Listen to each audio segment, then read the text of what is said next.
3 is the future.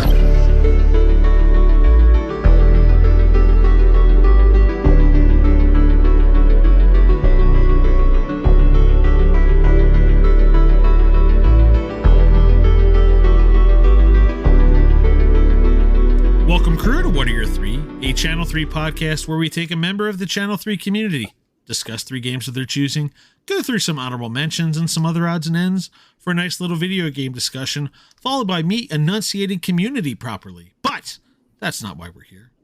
I'm Dan. Ray's here. Ray, do the rest of this thing and don't say community, unlike me.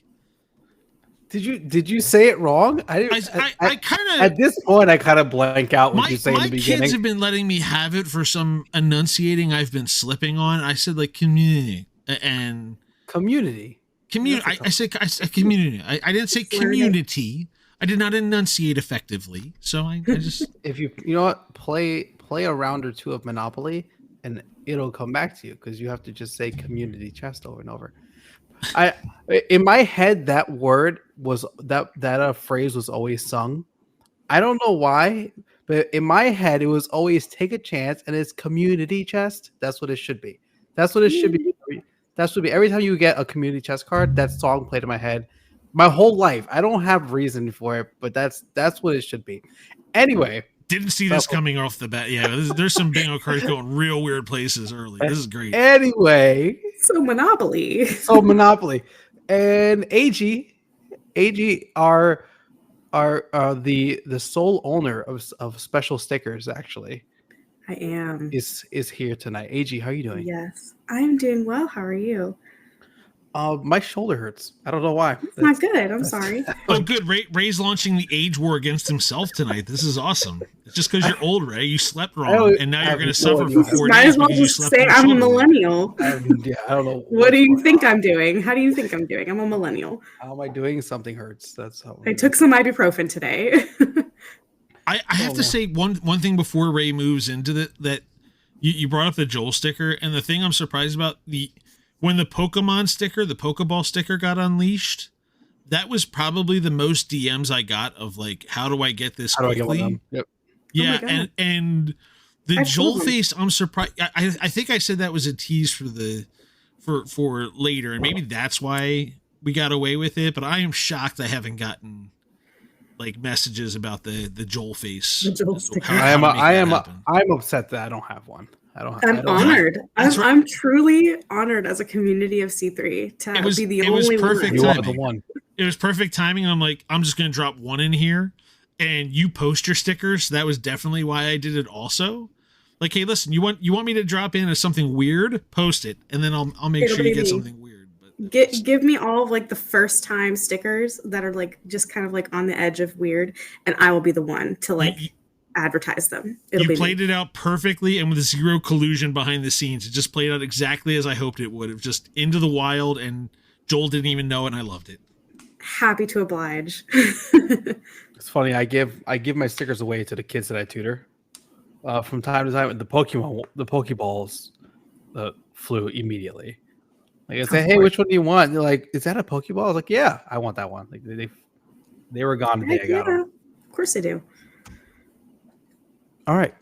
We have games to talk about, apparently. Not Monopoly. That is surprisingly Monopoly is not on this list. But game number 1 is it just says Ori, but I'm gonna go ahead. It's Ori and the Blind Forest, I would think, right? Because you recently completed Ori and the Blind Forest.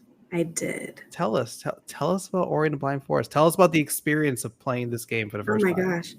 It was wonderful. I had never played a Metroidvania before. My husband is really into like Hollow Knight, and I just had been seeing it all over C3. Our neighbor, we're really close to them, had suggested it as well, saying that Ori was really good. And so I was like, you know what, I'm going to play Ori. And I did. And I couldn't put it down. I beat it within a week, 100% it within a week because I'm a completionist. And I got my husband to start it. And so he's almost done with it. And it just like the artwork is gorgeous. The music is beautiful. I'm a music snob when it comes to video games. So you'll notice like on my list, a lot of what I pick is based on the music, heavily heavily based on the music, and the music in Ori is just so good. We were listening to it the other day, just put on the soundtrack. But it was really good. I enjoyed like how difficult it was, and I just really had a good time with it. It was a lot of fun. It's funny because this game is older, at least the first one, than Hollow Knight. It's older by a couple of years. Yes. Hollow Knight, but I feel like it runs much smoother than Hollow Knight does. Like yes, I noticed that too. Sorry, Xbox didn't throw a little money at Hollow Knight. There's like 4 years between, but Ori like just maybe it's the style because Hollow Knight is more trying to do the Souls like kind of combat, and you get one move and that's it. There's definitely a smoothness to it. That music, it just kind of keeps you engaged. Like you know what you're supposed to be feeling at any point in the game because of what music's playing, right? Yes, exactly. Like in the beginning, it's very major. I was a music major in college. I did not finish my degree, but I did start music major. So like, I don't know. I'm very much of a music snob when it comes to music. So you can just tell like when you start, it's very major, it's very high and light spirited. And then when you get deeper into it, it's much more like solemn and minor sounding. And I really appreciated that. Jedi just turned to the podcast up 3 notches. Jedi's turned it on. We've just I know that he's really unqualified to ask questions about this. This is Caster Garden all over again. The best part of this, Ray, is that like when we were chatting before you got on, she's like, I don't know what we're gonna have to talk about here. She was holding a knife behind her back on me that just said, no. I know actual music conversation. It was just waiting to stab us in the ribs with it. It was awesome. Like prison style with a sharpened toothbrush shiv. So this is your first Metroidvania. Yes. What about just kind of puzzle games in general? Because this game's very puzzle focused. Like how do you get here? How do you unlock it? So like have you played a bunch of kind of puzzle games like that before? I mean, a couple of the games on my list I would count as a puzzle game. So I'm not going to really get into that one yet. But they're not the same type of puzzle game. It's a very different type of puzzle game. Again, we'll get to it when we get to it, but so not as much. Tell me about the platforming, because you posted about this a couple times. Yes. Tell me, what was difficult about the platforming? Because that's just as much what has to do with the puzzles in this game as anything else. Oh God, Dan's cracking up. Tell me about your platforming. Are you referring to the murder streaks in the game that suddenly kill you 50 times and like that are no longer going from puzzler to skill check? God. Are you generously calling that platforming? I have to say, like when you sent me that screenshot of that game, of your game, was that your first round, like go through of that game with like 200 deaths? Oh no, that was my second. I had, I think I had 600. I had 1100. Yeah, easily 1100. That's fine. That's fine. I struggled so hard with like the random spikes that were just in random spaces that I just could not see. I just constantly would land on them, and like it was just so annoying. And I was just like, especially when I was exploring in the Blackroot burrows. Yeah. For the 100th time, like I just kept dying in there because I was like, "This is so annoying." Like, it's such a good game. Like, but that part was really annoying. But my main complaint of that entire game is whenever you're at like 99% and you just can't find it doesn't tell you. You're just having to like at the mercy of the map, and I could not figure it out until Dan was like, "Oh, this is the place," and then it was, and I was like, "Well, I just skill issue." I don't know. I did the Nikki pointing as like I know the exact spot. It's the exact same spot that got me, and I died. My death count that felt pretty good got bumped up by 50 deaths because I was just checking every corner of every piece of the map, and I looked at yours as soon as you posted. It's like I know exactly where it is, and I didn't want to like. Post a spoiler, so I said to DM, like, it's just an arrow going, it's right here. I know exactly where it is. That is definitely one of the biggest changes from Blind Forest to Will of the Wisp. One is the insta death. There's way less insta death Yes. opportunity. They'll let you crash into a spike and kind of jump out of it. Yes. But the Yes. map is much like friendlier. It will tell you, hey, Yes. you need to get this. This is what you're missing. I'd say Will of the Wisp is a lot more combat heavy than Blind Force. I felt like there was not a lot of combat in Blind Force, and I was expecting it because, again, my husband is really into Hollow Knight, and so I was expecting a lot of that. But there was really not a lot, so I was like, okay, well. So now I'm playing I'm playing Will of the Wisp, and it's very different. At first I was like, this is so not the same game, but it is. I appreciate it. It's the same artwork, music is beautiful again, so I'm going through it and I'm really enjoying it as well, just in a different way. What was your which escape was your favorite escape? My favorite escape. Oh gosh. Okay, so my favorite escape, I would probably say, because it was the most difficult, was the bashing one, because it really did teach you how to bash. Which at first, when I first learned it, I was like, I hate this mechanic of this game. Like, I hated it. I was like, I'm gonna hate it throughout the entire game, and then I couldn't, for the longest time. It took me like a day to figure out the bashing escape with the water. And I was going through it, and I as soon as I did it, I felt so accomplished, and like I was like, bashing actually really does get you out of these scenarios that you need to get out of. Like it really is. If you're like really low on health and you need to get out of there, bashing is the way to do it. And I really appreciated that after. I was like, oh, I guess I do like this mechanic of the game. It was just really difficult to learn at first. Like, it was different. I've never played a game with anything like it, so I appreciated that. How many times did you die on the bashing one, on like the final bash, because you keep thinking that you can bash high enough, and then eventually you're like, wait, no, I have to hit the wall and then jump back. Yes, so many times. It took me all day, I would say, to get that, to finish that one. It was very difficult. I even posted on C3 and Infos, and it gave me some tips to do it, and I was like, oh, okay, I'll try that. Like, it was a lot, and at first I was like, I don't know if I'm gonna be able to do this. Like, I think I'm just gonna have to quit here because I suck. And once you started, the game was like, no, this is the only thing you get to do until you do it right. Yeah. Even my second playthrough, I still messed it up. And I was so upset that I messed it up too. I was like, I know what I'm supposed to do, and I don't do it. But I appreciated it for how difficult it was, because it really did, like, it was like, no, you're going to learn this. And then once you do learn it, you're going to appreciate it. And I felt like that was true. That rang true. Dan, do you have a favorite escape? I love the water one only because that's probably the one I suffered through most the first time, but I was going to shout out the music in the game again. Yes. And I am going to, every other month or so, continue to nag Gareth Coker's PR person until I can talk to him about something with it. And I will continue to just nag away with emails and contacts to their people. But anyway, no, but I need to be part of that conversation. Like, I'll take off work. Yeah, I'll take off work to talk to him. He's in Britain, I think. We're all good. We'll figure it out. But anyway, that's neither here nor there.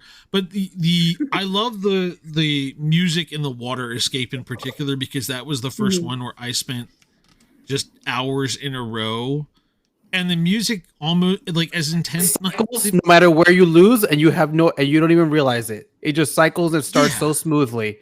It's not a hard cut when you die.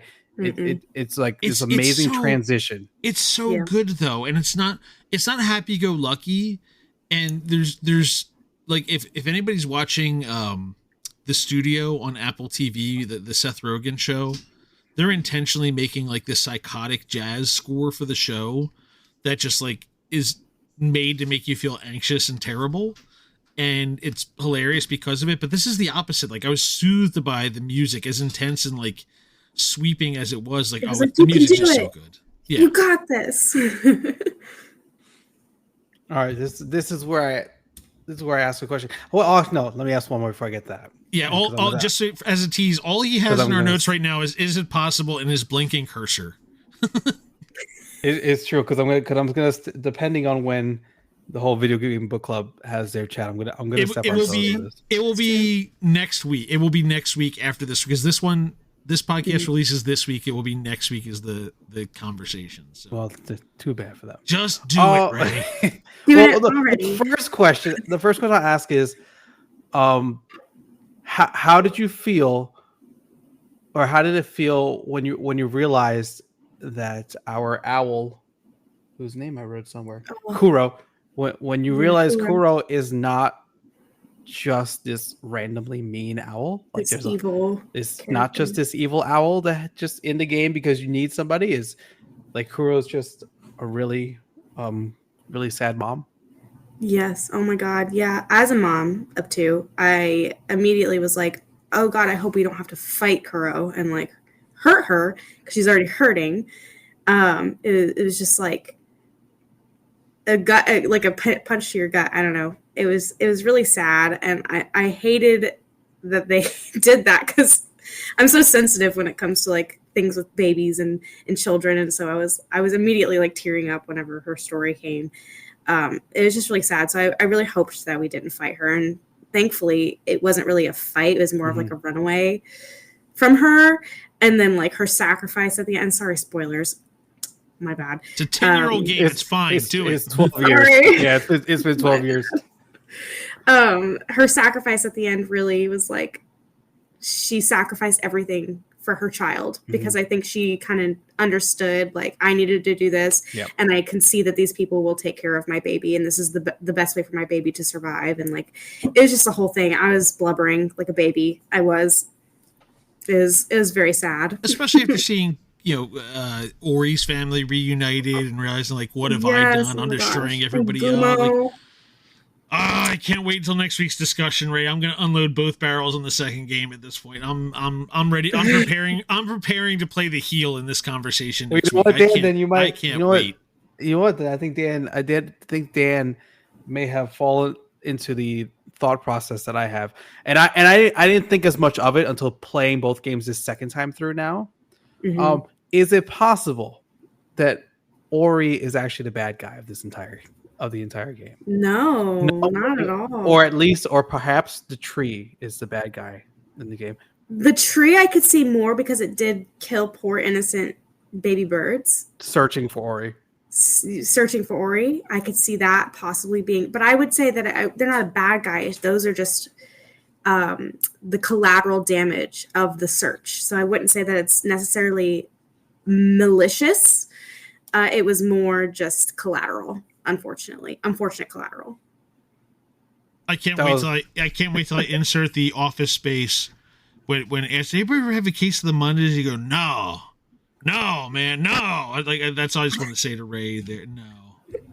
Was that not where you were going with it, Dan? Is that Dan's got some giant gripe about this that I'm waiting to hear I'm what saving, it is. I don't know what it is. I'm saving it for InfoCynic, that's all. And I don't want to spoil the second game for agee also, and I'm very intrigued to hear her take when she gets to it. That's all. So your bigger gripe is with the second game. Is this what you're saying? No, my bigger gripe is the second game, which I loved.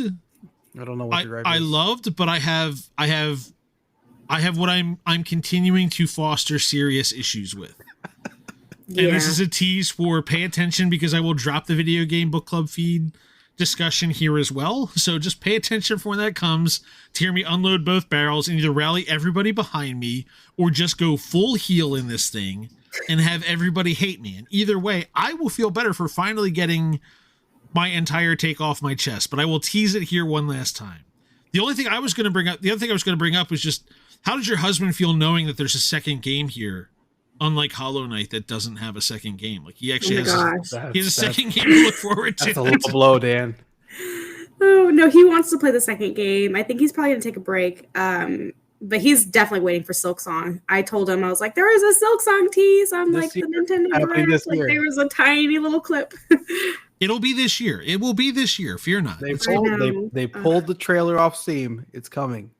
It's happening. Gosh, it needs to happen. It really does. I really need to play Hollow Knight. It's not on my list of games to discuss, but I really need to play it. I've just heard that it's really good, but my husband thinks that Hollow Knight totally ripped off Ori, so that's what he says. He's not wrong. And all that He was Hollow like, Knight's going to make you do is want you to play start Ori in again. Hollow Nest in the beginning, and you start in I forget what it is, something Nest. I can't remember. I'm sorry, my brain is. I don't think that's it, but there's a lot. Yeah, it's its own thing. I appreciate Hollow Knight, but like, it just makes you want to play Ori again. Yes, yeah. It's definitely different. I've played a majority of Hollow Knight because It's built for a different kind of suffering. It's built for that Souls-like suffering. That is Yeah, true. It is the built. souls, It is a which I different kind of hate. suffering. Oh, it's God. It wants your suffering. soul. That's what it is. Yes. and it's very find a story by kind of talking to all the characters. Right. That's what kind of he said. thing. It's like Souls where you have to, like Dark Souls, where you have to kind of look up the lore. Yeah. Because it doesn't really make sense inside the game, which I played about halfway through and I said, screw this sucks. And I stopped. So What's the last thoughts on Ori and the Blind Forest? Ori, I recommend it to anybody that is looking for even just a beginner game. If you play it on normal, sorry for my dog in the background, good God. If you plan on normal, play it on expert, play it on easy, it doesn't matter. It's a good game to start. It gets you engaged. The music is beautiful, and it's definitely worth just giving it a try. I'm going to start recommending it to all my friends, even if they're gamers or not. Like, I'm just going to recommend it. Like, you should play it because it's a good game. All right, well let's go to your second game, which we're going to take a little jump now. Go back to The Legend of Zelda and the Wind Waker, which leaves me Ray, I need to commission some sort of a sociological study at this point. There was a comment put out that everyone's favorite Weezer album is the one that came out in high school for them. And I really wonder similarly, like how everybody's favorite Zelda game comes about. Is it the first one that they like just kind of played through and do themselves, or like is it a time in your life that it hits, or what is it? But that is how I open this conversation of just this is a popular favorite Zelda game. This is a popular one. And yes, Bomb Chew, I'm going to get to it, but I'm going to ship you your copy back and just deal with it when the GameCube version comes out. I got to get him his disc back to him. I want that responsibility out of my hands. But anyway, that's not what we're going to talk about. It pains me, Dan, that you have not played it. I know, and I feel your Majora's Mask t-shirt judging me. It is. It's staring at you and it's saying, "Play Wind Waker." He keeps saying he's this big Zelda fan too. It's crazy because it feels like one of the big ones. Right, you have to remember that. Like I missed the GameCube, and two, I was college aged when the PlayStation 2 versus GameCube battle came out. So we were all gothy. What's that? Played on the Wii U. Yeah, played on the what? Nobody owns a Wii U. The Wii.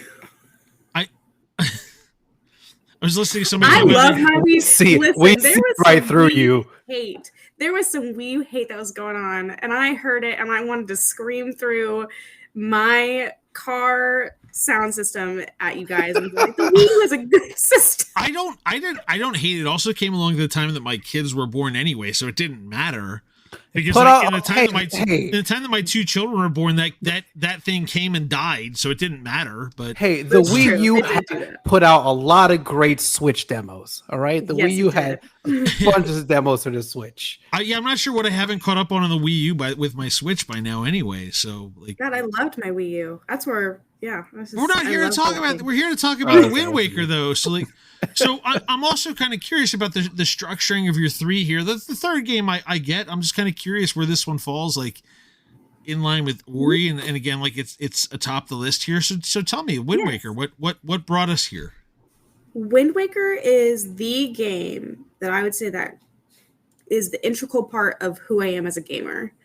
It's my earliest memory of gaming is Wind Waker. I'm only 26, so when it came out, I was probably about 3 or 4, and we had we had the N64, we had the GameCube, we had all the Nintendo consoles up from this N64. We didn't have an NES at the time or Super Nintendo, but we did have the GameCube, and I played it, and I was just playing it, and it was kind of like what my son's doing now, where he kind of just plays Ocarina of Time or Majora's Mask and just runs around and just, dicks rides around Epona and just does his right, and just does his thing and like just has a good time and like listens to the music and just goes around and talks to people and just does the random stuff, and like that's what I did with Wind Waker. And I would say that Wind Waker is the very first Zelda game that I ever completed by myself, without my brother and my sister, without my parents. Like, I did it by myself, and it is just my favorite game of all time. I love that game. And it's a huge part of who I am. I have like the Wind Waker beginning when you first start the game. It has like the legend of the hero and everything. I've got the poster literally right here that my husband got for me, and I just love it. It's just a great game. So, I mean, it's kind of like my kids swinging around in Spider-Man. Just like that was one of their early like. And I think Ray's kids are doing the same thing. It's like, okay, you swing around Spider-Man. Were you just like riding the boat around and then kind of just picking up? It's like, I want to do this for real now. Is that? I would just run around on Windfall Island, and I would just listen to the music. I would go in. I would play the what's the game on Dragon Roost, the mail game. I would play the mail game just play it, even though it's super difficult for me now because I got arthritic thumbs. But like, it was just something that I did, and it was just like I just would ride around and just play, and it was never anything serious. It just reminds me of a time that was simple. How old were you when you finally said like I'm gonna do this? Probably like 6th grade was when I finally was able to do it myself. Like fifth or 6th grade. Crack it open. I'm going back in. Was this like you guys had the Wii did you guys have a Wii by that point? We had a Wii. I didn't do the Wii too much. I did it on the GameCube. I still have our original GameCube that we purchased. Oh, wow, nice. I still have my N64 that we had growing up. So it all went to me. I'm the third kid of 3, and so you took it when you departed. You were the one that it all got left behind. You just like everyone else assumed it would just stay. Was meticulous with the games. I took care of the games. I took care of all the N64 games. I took care of all the GameCube games. I took them with me when I got married. I didn't let my siblings touch it. I was like, no, it's mine. Like, I'm keeping it, because they weren't very like, I don't know. They didn't take care of it. I was just very good about taking care of my stuff, and like especially video games. I was very meticulous with that stuff. Oh, fair enough. So it was claimed it was yours. That was it. Yes. So did you use guides? Were you just like, had you beaten other games by that point? Did you say this was the first game you beat? I don't think I beat any other game. Like, I think that was the first game that I genuinely beat. I might have been a little younger than 6th grade then. I'm trying to really think, because I played a lot of games, but beating them was the hard part for me. Because I have ADHD, so I didn't focus on things for very long. I'm very like, to the next thing, like it's fine. But Wind Waker is the first thing I remember. Combo of like mission orientation, but also like you can just wander and explore also, right? And kind of lose track of things. That's really curious too. Right? Yeah. No, I'm trying to think. It's the first game that I remember beating. Let's put it that way. I'm sure I beat other ones, but it's a core memory for me beating that game. Yeah. So how did you approach it then? Was this like, okay, I'm going to explore? Or were you trying to stay on mission and do a little bit of exploration? Is you kind of just go through the same thing with Ori? It's kind of like its own Metroidvania of just like, okay, I've got this whole map to explore and go back through. But it was more like I hyperfixate. I definitely hyperfixate on things. So like when I started Ori, I hyperfixated on Ori, and I'm just like, I'm going to get it done. And so I pretty much did that as a child as well. Like I was like, I'm going to get this done. So I did it, and I completely obliterated it, of course. But I loved it. I loved the game, and I'm a completionist, so I 100%ed it, and I've played it like 100 times since. Like I know that game like the back of my hand. I ask is again, I referenced the Majora's Mask shirt you're wearing. Have you beaten other Zelda games or played other Zelda games? Yes. And like, so what is it that sticks out about this one more than the others? Or again, is it just like the timing that like this is the one that you beat, this is the one that you gave that sense of accomplishment? Or is there something else that like the music flows better for you, the nature of the gameplay and exploration? What is it that works best for you when you think about this? Probably, I would say, honestly, all 3 of those things reign true. One is I will give the nostalgia the credit for it. I'm sure the nostalgia has a huge part to play in it. That game is hugely nostalgic for me. And being my first Zelda game, it just means a lot to me. And I'm sure like people that are like, oh, Ocarina of Time is my first Zelda game, so it's like the best one in my mind. Like that's how I feel in my brain for Wind Waker, but also the exploration. I do feel like that it's very different from other Zelda games. The sea and all the islands. I feel like that's just very different than exploring just a field, and just yeah. So I have discussion later coming up, but obviously, again, you hit the music question I had a little earlier, or you hit it pretty early, I should say. I kind of noticed a theme with the music. Yes. Is there a track from this one? Because this is also on the Nintendo Music app now. This was released a little bit ago, and like, what's your recommendation for the playlist? First of all, shout out to the Nintendo Music app. There's people that were very skeptical of it when it came out, and I was all in on this thing. We listen to that app in the car all the time. Yes, it's that or Bluey. Those are the two things that play in my car at all time. I love the Nintendo Music app. I just gotta put that one out there. I honestly really like, that it's different music, but also it took me until honestly and embarrassingly so how recent that I just noticed that they added in some of the Ocarina of Time Kokiri Forest song into the Outside Island song, and it's again an embarrassing amount of time to notice that, but one day I was listening to it and I was like, that's the same song. Like, it's the same. Like, so it's interesting how they melded that to their roots, with Ocarina of Time, but made different music like with Dragon Roost. And then I really like the music part of the game where you have to find the sages and like find out who they are. And they both have different music abilities. Like Makar is like the little violin and he plays the music part. And it's like the two halves of the beginning of the game, like the soundtrack when you first start the game up, the intro theme, sorry. And it just, I don't know, I think that the music use in this game is pretty brilliant. So personally, that's how I feel about it. I mean, it's been almost 40 years now, and Zelda's been doing fun stuff with their music the entire time. The Skyward Sword one will always stick with me, of like, oh, they just took Zelda's lullaby and flipped it around, and like, that's the theme for Skyward Sword. Like, oh wow, I never would have guessed. And like, you listen to it, like, oh, right. Okay. Until you listen to it, you're like, wait a minute.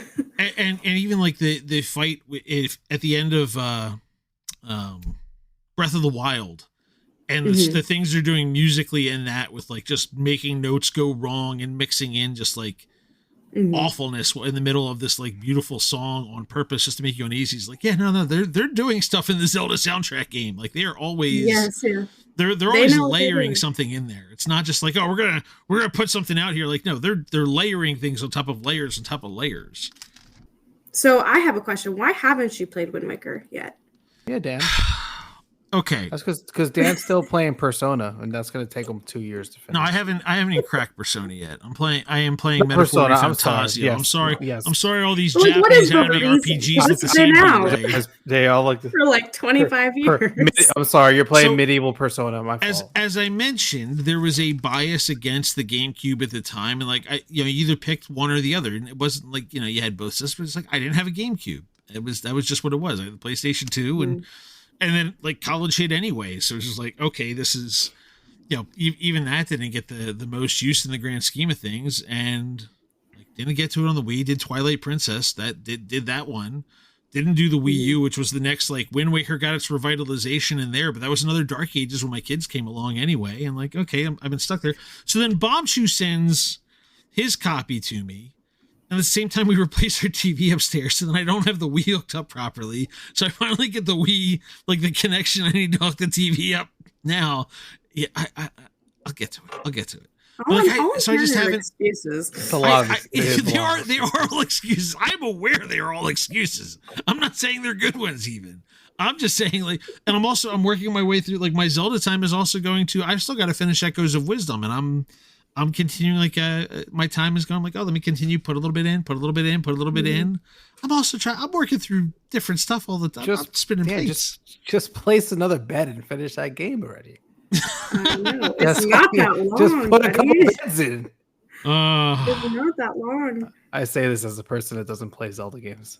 But I just don't worry. Oh, we're gonna get to you today, Ray. Don't worry. We're not I'm not done with you yet, Ray. I've only I know played. my list is attacking both of you. My list is like directly against both of you. I'm I've ganging only- up I've with you only on your played list Breath of the against them Wild soon. Don't worry. and Tears of the Kingdom. As you've which are heard, both I wonderful. already started on him about your list. So By the way, as I scroll down our notes, I see what you've done here. It's amazing how this is coming up again because we just talked about it recently.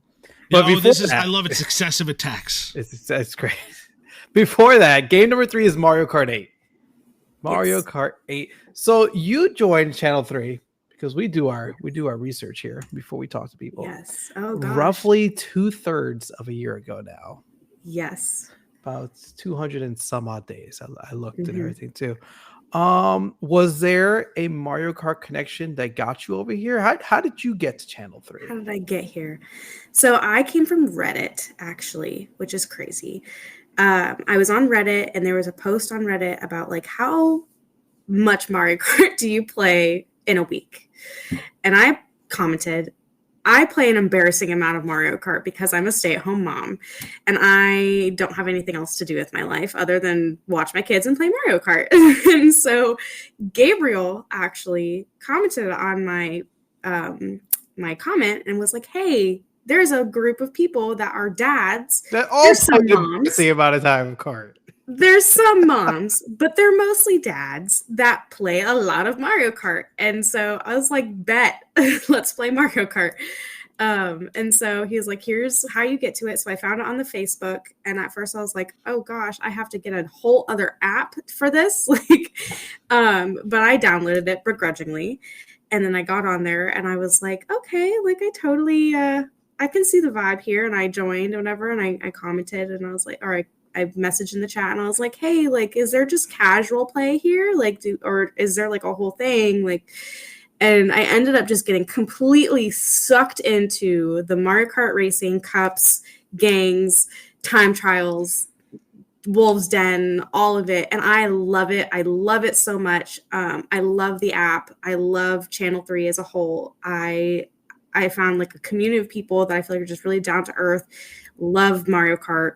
And it just it's a lot. It makes my heart happy. So that's how I got here. Sorry to get a little sappy. That cesspool Reddit was useful for once. Who knew? Yes. We did it. You found it. So before joining the Mushroom Kingdom Racers and Yes. all the multitude of races that they do, what is an embarrassing amount of Mario Kart? Oh my god. So Every day. what does that mean? I was literally playing all the time. I think I have like 900 hours, which is not that much in the grand scheme of things, but that all like happened within the past year that I was playing. So like 950 hours I think is what I'm at right now, or maybe a little more. But I was playing every day. I was playing in regionals or worldwide every day. Like if I had a spare moment after all my, chores were done and that I needed to get done, I was sitting down playing Mario Kart. Were you playing Mario Kart before Mario Kart 8, or was this? Yes. I played the N64 Mario Kart, not a lot because I was pretty young for that. I do very much remember playing the DS Mario Kart with my siblings, where you would play like DS download play, and like the only character you could play as was Shy Guy when you did the DS download play. So it was always just like you played as Shy Guy. But then I got the Wii U and got Mario Kart 8 for the Wii U, and I played a ton of Mario Kart Wii U, like so much Mario Kart when I was a teenager. I played balloon battles. I got good at the game. Ray, I've never heard Wii U said so with such acidity as when she said it the first time it came up just then. Like yeah. I never heard anyone said, Mario Kart 8 on the Wii U, that's when it really took off for me. This is actually absolutely a first. Like she there you go. She threw some spice on that Wii U comment. It was like the Wii U. Yeah, that's where I started. That was my origin story. So good. So why is you play all this kart, which means you put a lot of time into it, and I know you do the time trials and you work hard at it, and you race. I get it. It's tough. It's brutal out there. Brutal, right? And you race hard, and you've decided that Boo is your favorite item. Yes. Tell us, why is Boo the best item here? Boo is versatile. Boo steals things from people. Boo makes you invincible for a little bit. Boo shock dodges. I just really appreciate that. So you can do all three. And like, I love it when I'm like booing, I steal someone's really good item and then I shock dodge. And I'm just like, heck yeah, that was a good 30 seconds. Like, my game is going great. So that's why. What is your favorite racing to do with the whole Mushroom Kingdom racers? Is it the gangs? Is it the solo races? Is it just sitting by yourself and time trialing and hitting restart over and over and over again? Where's the most enjoyment? I really like the gangs. I think gangs brings a whole different aspect to the whole Mario Kart thing. Like, you can go and sit and play Mario Kart by yourself in regionals and just play by yourself like whenever you want. But gangs is like a whole separate new thing that I feel like Mushroom Kingdom Racing kind of like created. And I really, really like being on a team with people. Even if you don't win all the time, it's really nice to get on Discord and be like, hey guys, like, how are you doing? Like, and then just like working as a team to try to come to like a common goal. So that's what I like the best. Do you prefer playing handheld, or do you have the Switch docked in when you play? I play handheld, yes. I get a lot of hate from it, especially from Mamba. He always gives me grief for playing handheld, but I appreciate playing handheld. Don't listen to him. He shakes his controller to do tricks and all this stuff here. God! And looks like a silly person. What he listens is like, he looks like a silly person every time he's doing. He's like, yes, this all the time with his controller. I don't care how fast he drives. Jump, this is silly. I'm gonna put that one out there now. But so when you play handheld, and yes. I'm asking this, but I've seen the pictures, but I'm asking so everyone can know too. You have special attachments on your Joy-Cons, right? I do, yes. I have to take off sometimes the one part of my right hand for like the buttons, because sometimes it gets too flat and I can't brake drift well enough with it because it's too flat.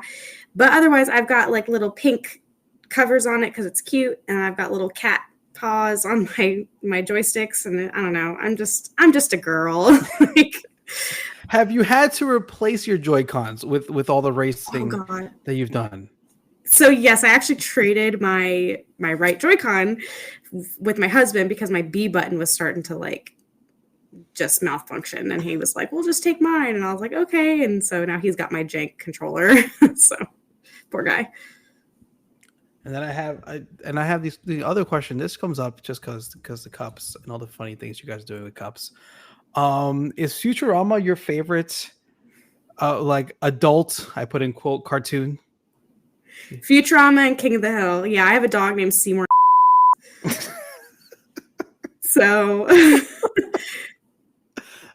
he's the best. But yeah, Futurama is like definitely one of my top two like favorite.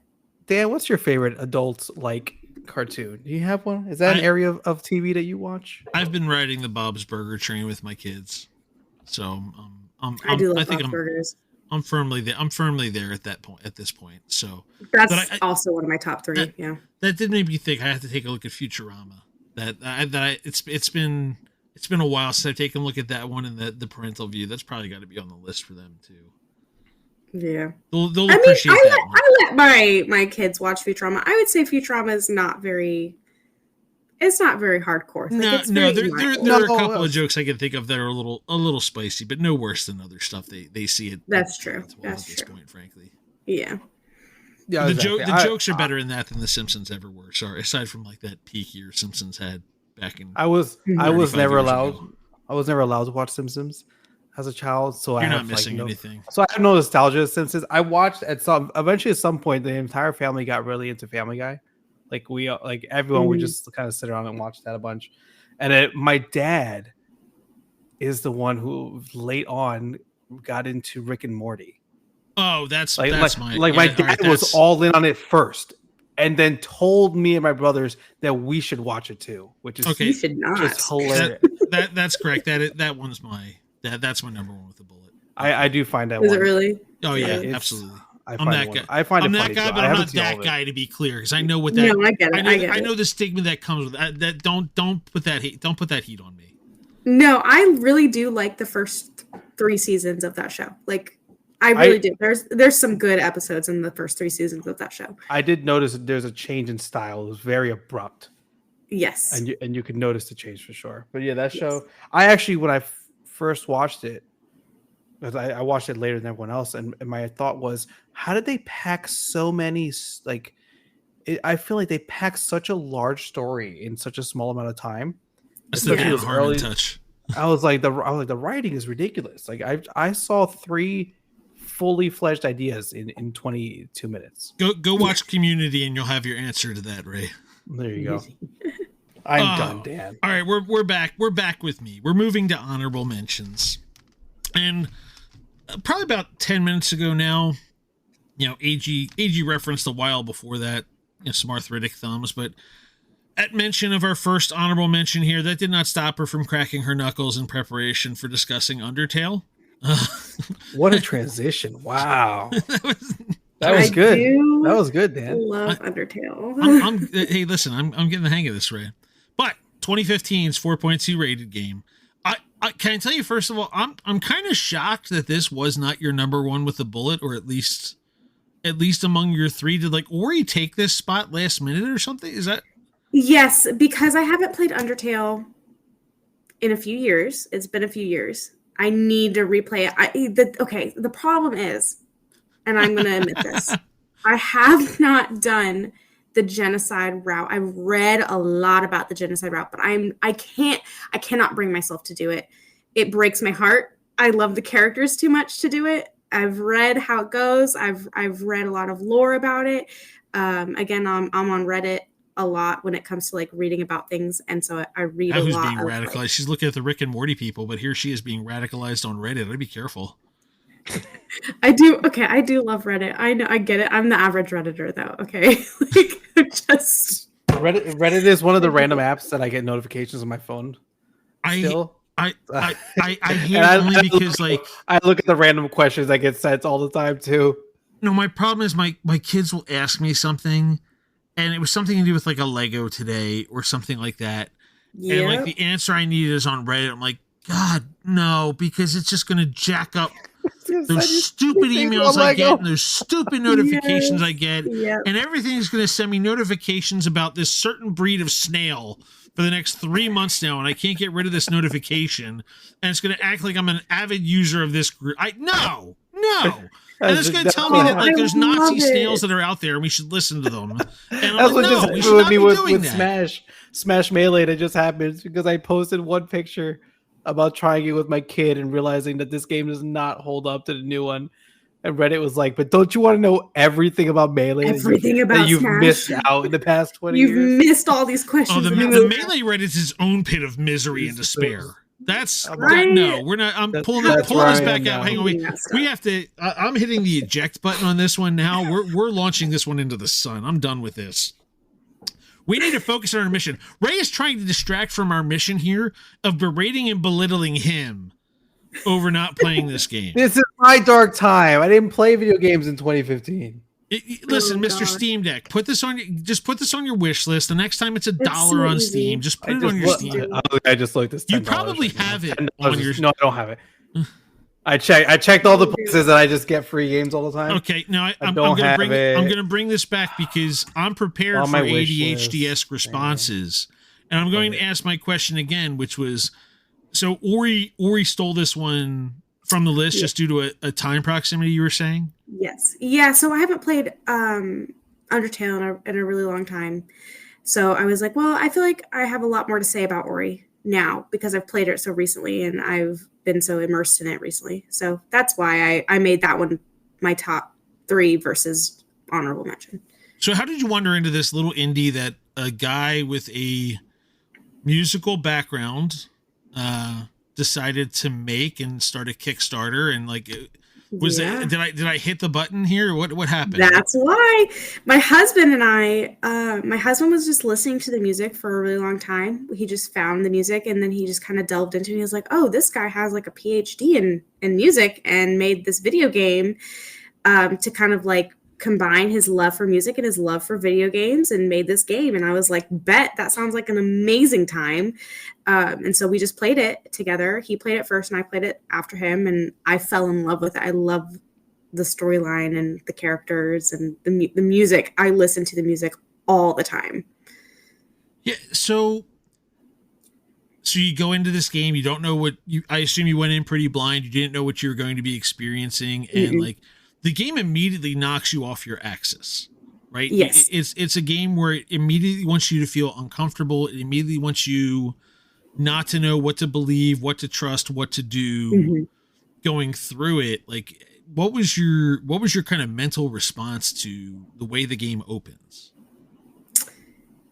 I'm trying to think, because again, it was a while ago since I played it. And you've beaten it at least a couple of times. You've beaten it at least 2 or 3 ways from the sounds of it. Yes, I have not done.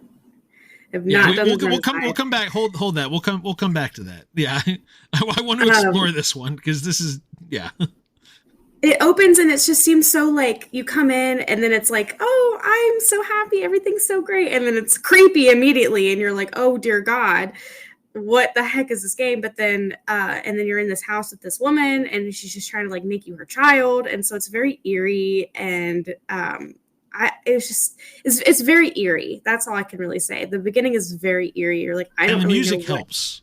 The music, oh, it's so good though. Oh, it's so good. So I want to avoid. I'm trying to avoid spoiling Ray, but I'm also trying to help him understand. Like, you've got to go experience this at the same time, and what I'll say to Ray is there's basically three options for the game. Yeah, I just watched a little video. You tell me I have the option to just not kill anybody. Dan, I'm not gonna be able to kill anybody. No, you're not. No, you're not, because you're gonna like the characters too much. There's no chance I can kill them, Dan. You're gonna become friends with them in your real head. It's gonna be a parasocial relationship that you're gonna have with these characters, and you won't be able to kill them. And that's how it goes. You're gonna get one ending. You can tell you that. There's no. I'm the person that everyone's like, why don't throw your stealth mission into my action game? I was like, no, the game told me I was supposed to do stealth here. I'm gonna play it the way it told me to do. Yeah, but it's not as easy as that sounds, though, because you're being attacked and you have to find your way out of. It's okay. Mm-hmm. Yeah, I find your way out of it too. They don't know. You're being attacked by monsters. You're being like, it's not as simple as it sounds. I'm really annoyed you kind of looked at that at the same time too, but it's what it is. You told me to wish list the game. You told me to wish list it. I didn't you go and find Reddit conspiracy theory videos at this point either. It's the first video. It says don't. It's like, make your choice. I was like, I know the choice. I'm not doing it as easy as it sounds, Ray. It's not as easy as it sounds. Anybody, if you're trying to go full Dante's Inferno and saved every soul. Person. Nobody got damned in that game. You can't touch a thing. You cannot kill anything. Now, you also, literally Ray, cannot kill anything. If you want to play like a real psycho, you can kill everything, which is nuts. I can't do it. You can't. You have to not only kill everything, but like you have to go find every random encounter in the game. Like you have to continue until like everything is wiped from the map, and then the game wants your soul for it, and your game is permanently scarred if you do it. Your game will not forget what you've done when you do that. It legitimately won't, and you try to restart it, and it'll be like, "Nope, I remember what you did." Your file is marked forever. It's forever got an X on it. Will not do it. Yeah, I cannot do it. It's basically the 3.5 ending anyway. Yeah. If you do it that way. That's amazing. Yeah. All right, so I have to ask. Yeah. Go ahead. Go on. Sorry, Agee. Go ahead. I was gonna say my husband wants to do the genocide route next. That's what he wants to do, and I've just been putting it off. But I have concerns now, but that's neither here nor there. The excitement with which that was proclaimed is concerning, but hey, it is what it is. Now, I want to call this out because one of our recent quests, we asked, who do you think does their own taxes? And your response was, what was your response? Okay, so who I think does their own taxes is Sans. I feel like Sans is very organized, takes care of his brother. Is just he's just the dad. He's just the cool guy. He does his own taxes. For sure. I wasn't sure he was a little too easygoing though. Like I had to take it to somebody else. Like, let somebody else take he does his taxes. Okay. No, he Fair does it. enough. He's organized. He takes care of Papyrus enough. So musically speaking, though, this was also another recent quest for you because this was your personal overworld theme. I believe. Yes. Came from this game as well. It did. I love this game. And that helped me get in the mood for this, because I just kind of played that in the background while I was doing my research for everything. And again, that's where I came in uneasy and ready to palm a knife and ready to do battle through the course of this. So that's fair. Have you delved into Deltarune at all? And that one Not yet. I've listened to the music. I really want to get into it because I saw that the chapters are coming out on the Switch too, and so I was like, well, once those come out, I'm gonna just go all through them like completely. I have not delved into Deltarune, although I've heard amazing things about it. Yeah. So the moral of the story is here: Ray has to play this. We need to know what's going to happen here. Your choices impact things. How many times have you played through this at this point? I mean, obviously you said you did get the pacifist ending even? Yes, I did the pacifist ending, which is my most enjoyable one, I would say. Not easy to do either. But it's like Fable. Like what you do impacts who you are at the end. So it's very much like you make your decisions and it impacts what happens at the end and how your game goes. So Dishonored does that too, and that's another one I wasn't gonna do. I needed the nicest ending. Then yeah, that's how I feel about it. The nicest ending. I can't have the rats infesting the city and all that stuff. It's not right.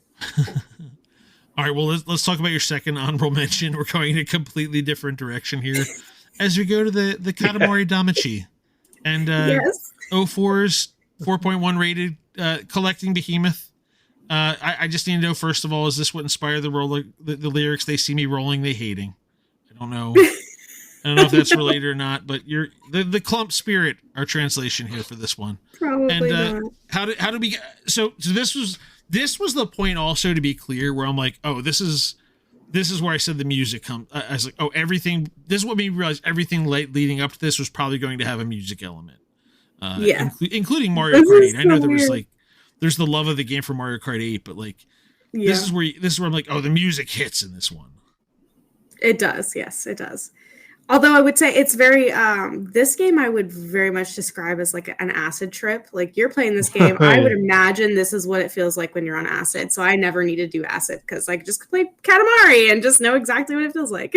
So this is one of those games where like was it who was it, Miyamoto or Sakurai or somebody recently said like, stop looking to the West for game ideas and just keep doing the weird stuff we're doing over here in Japan. And this is the game that comes to mind for me. Yes. I'm like, no one in this country, like you've got people who will think of Undertale and like the beauty and the darkness and the narrative and the twists and turns of that.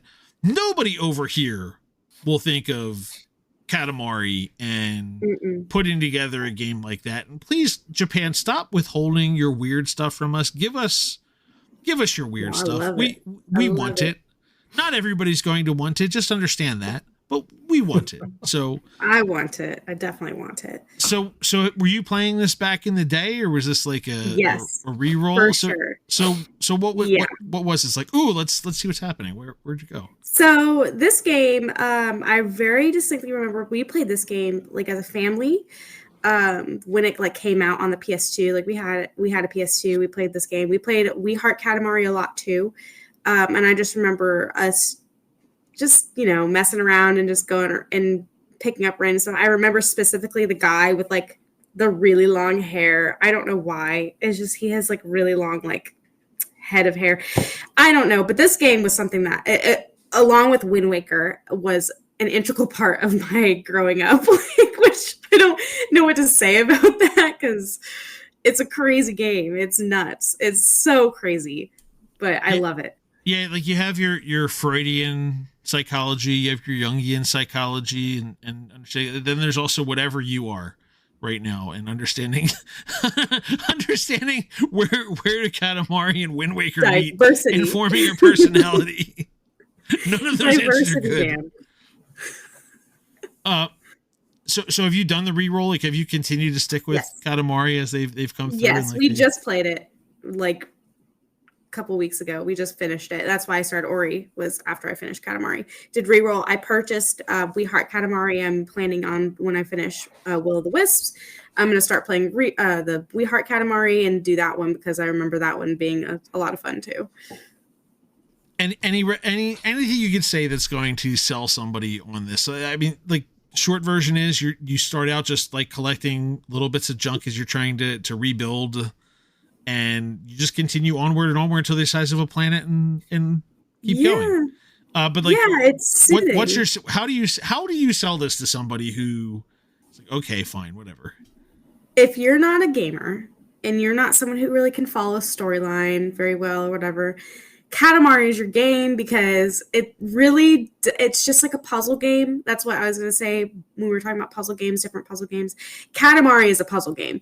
And you really just there's no pressure. You really just need to go around and just do what you will. And it's very like you can zero in on it and not have to worry about really much else going on other than what you're doing, which is picking up random items and becoming bigger and bigger and bigger. And then it becomes like really soothing because when you get big enough, you just start rolling up buildings and people and cars and buses and mountains and trees. And it's just like a lot of fun. It's just a lot of fun. It really is. Like it scratches an itch in me that needs to be scratched.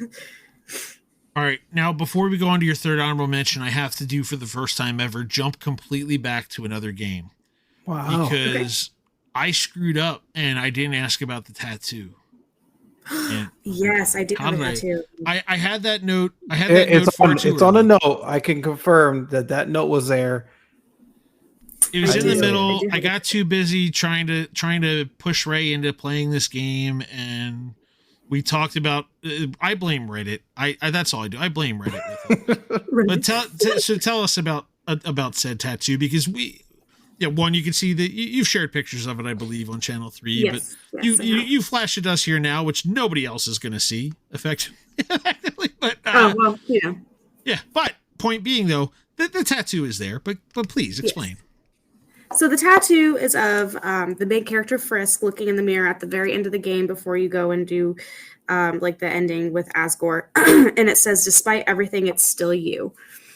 And that phrase just meant a lot to me because there was just a huge time like when I recently got married between like 19 and 25. I just had a really hard time with like discovering who I was and like what I liked and just like my identity as a person. And I just struggled with that a lot.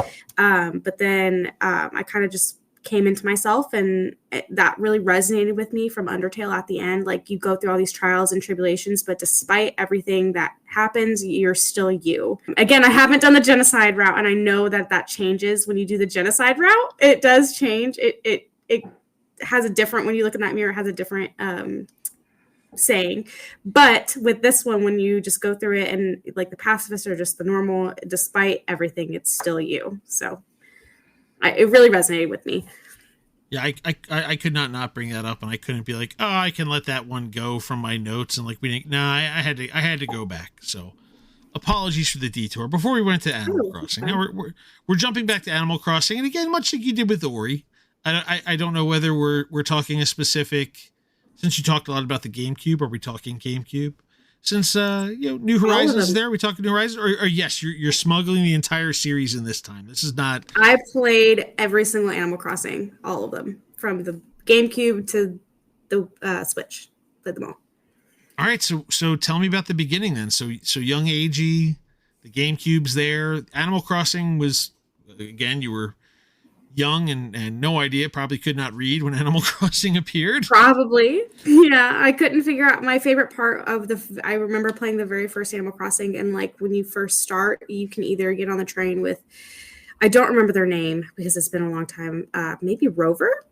And then there's someone else that you can come across that you can draw on their face and make a face. And I would just do that over and over again. Like, I would change that because you either can do the one or the other. It like is random. And so, I would just over and over try to get that one with the guy with the blank face, and you would just make his face and just draw on it. And I would just do that over and over again. And I don't know why, but I loved that game growing up. I played Wild World so much. I was on the DS. And I played that with my cousin all the time. Like whenever she would come visit, she lives in Louisiana and I live in Georgia, and she would come visit from Louisiana, and we would just like set up our towns and just get each other, like our towns ready for each other to come visit. And I don't know what we were doing. Like we weren't doing much, obviously, because there wasn't much. But then when New Horizons came out, and I played a lot of New Leaf, which New Leaf, I will say, has the best soundtrack of all of the Animal Crossing games. So if you haven't played New Leaf, you got to play it for just the soundtrack alone, because I do listen to that soundtrack as well all the time. But New Horizons, when that came out, was during COVID, so a lot of people just like couldn't leave their houses and couldn't do anything. So like a lot of people, including myself and my family, would just visit with each other through Animal Crossing. Like we would do little parties, and we would just like say, hey, like my nieces and nephews would join in, and it was just a lot of fun. So I just really love Animal Crossing. I love all the games I picked, but I do love Animal Crossing. Were there any Animal Crossings you missed out on? I think you named most of them as I was trying to run through my head here through the course of it.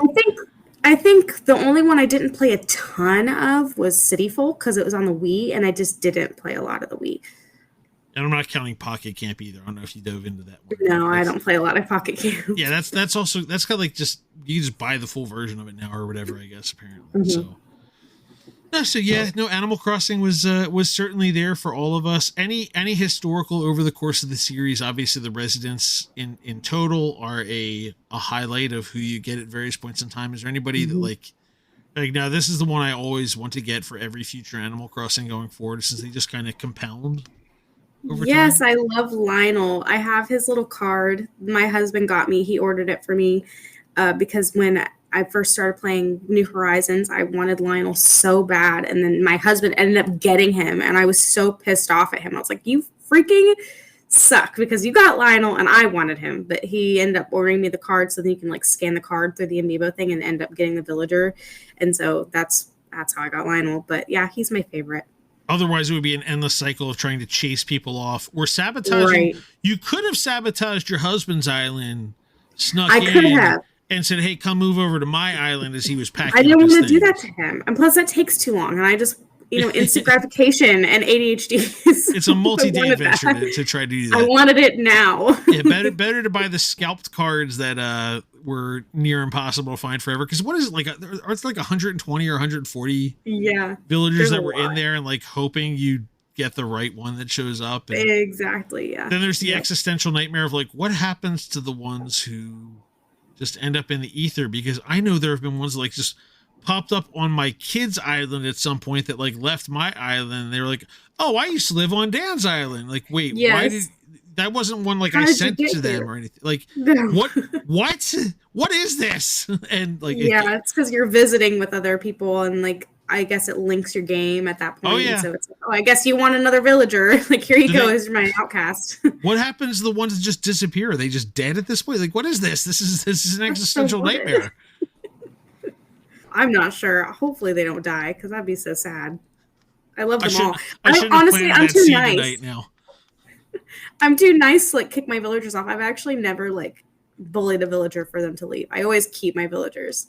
Like, I'm like, no, you all can stay here. It's really sad. Your island's disgusting. Fine, I'm sorry. I'll fix it. Yes. It probably is. I'm sorry. All right, now we look to the future, and the future game. The future is the Switch 2. This is the future. Yes. That we're looking forward to, and you're looking forward to Kirby Air Riders, and of course Mario Kart World. Yes. I just posted about playing Kirby Air Ride again, and then you were on that. You commented right away saying that's your game. That's my game. Oh my gosh. I love that game so much. I actually am the one that got that game added into the C3 directory. That was me. Yeah, I don't know how I missed putting that one in for so long. Because it's so, I don't know. I've never met another person that's played it. Oh, it's so good. It's so good. It's so simple. Mm-hmm. Now, what are you looking for? Would you be happy if the new game was said, all you still just need the control stick and A? Would that be okay with you? Yeah, that'd be fine. I'm not looking, honestly, I'm not looking for much more from the game other than just a little bit of a tweaked, revamped version. Like the A button and the stick was simple, but like it really, like you said, it is a skill issue thing. So Like you either get it or you don't. My husband and I played this recently. He could not, he could not understand the control. He's like, this sucks. And I'm like, no, you just got to get it. Like you just have to understand how to control it, I guess. My son also did not understand it. We It's- played it. And it's he's like, something. can we go back to Double Dash, Dad? Like he's all in on that one now. I was like, you don't get it. Just Like, fly. you just don't fly. understand. Just go which way? Straight. He's bouncing Right. off the You walls. don't turn with your joystick. You Just turn go. with A and the joystick. And then Mario Kart World. What's Mario Kart World. what is the one thing that you are most excited for with Mario Kart World? The customization, I would say, is I'm most excited with. Just because there's not a lot of that in Mario Kart 8. I mean, there's different carts and builds and whatever, but I feel like everyone kind of has narrowed it down to a very specific few carts and wheels and people that they really like to play with. So I'm kind of excited for being able to expand upon that and it be more than just, Yoshi buggy with rollers, and be able to have a bunch of characters. Right. And all the racing different with characters. a real chance. Exactly. For sure. Can't wait for the competitive scene to whine about that. I can't wait. Wah, can't. All right, but here's the time where we go to a question from the Channel 3 history books that we pick for you to discuss. And I audibled this one late. This is I'm going to ask you just based on the music conversation that's happened through the course of this. What's the best water level music? Best water level music. Oh, Dire Docks, I would have to say, from Mario Kart, or Mario Kart, I'm sorry, Mario 64. Mm-hmm. Oh, interesting. Okay. That one, Oh yeah. I am, okay, so I love Mario Kart 64. Not Mario Kart 64, I'm so sorry. Mario 64. I'm with you. You're good. You're good. We got with the Mario 64. I'm not good at it, so I don't play it a ton. My son loves it, but when I think of a water level, the first level that comes to my brain is that one specifically.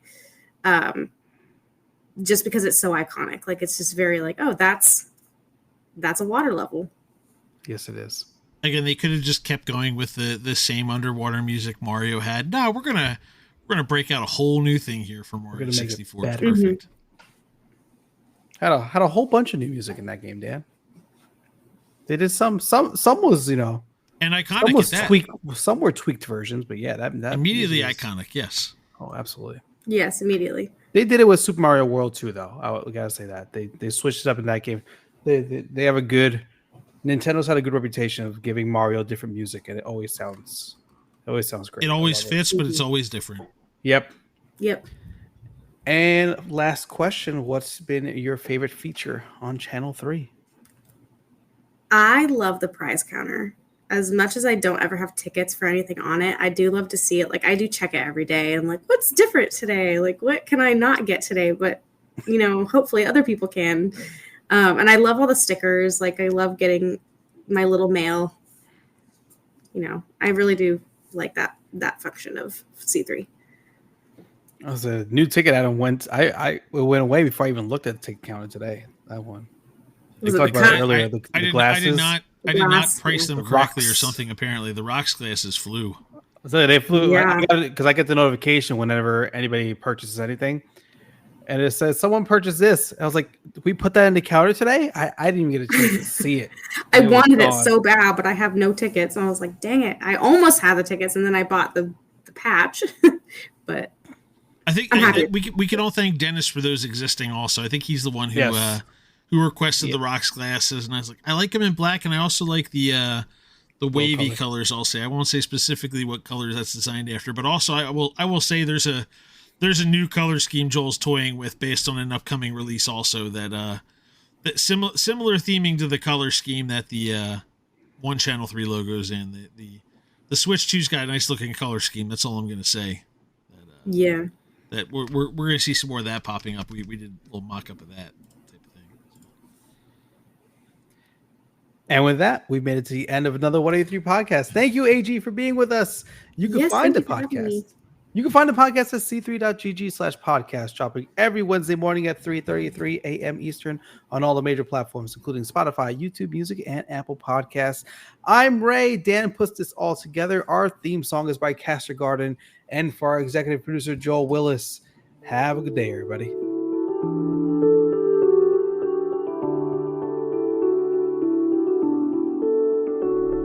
Channel 3 is the future.